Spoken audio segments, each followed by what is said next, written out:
Hi தம்பிகளா, எல்லாருக்கும் வணக்கம். இன்றைக்கு நம்முடைய டோனர் மிஸ்டர் செந்தில்குமார் சாருக்கு பர்த்டே. இந்த பர்த்டேவை சார் நம்மோட சேர்ந்து செலிப்ரேட் பண்ணுறாரு. சாருக்கும் அவங்க குடும்பத்தினருக்கும் இறைவனோட ஆசீர்வாதம் எப்பவும் கிடைக்கணும்.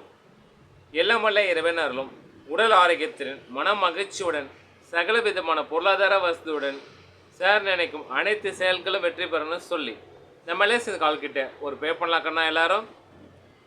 இன்றைக்கு நம்ம சாரோட பிறந்தநாள். நம்ம ஆல் தி சில்ட்ரன் சார்பாக பிறந்தநாள் வாழ்த்துக்களை நம்மளே சேர்ந்து சொல்லலாமா கண்ணா எல்லாரும் ஹாப்பி பர்த்டே விஷ் பண்ணலாமா?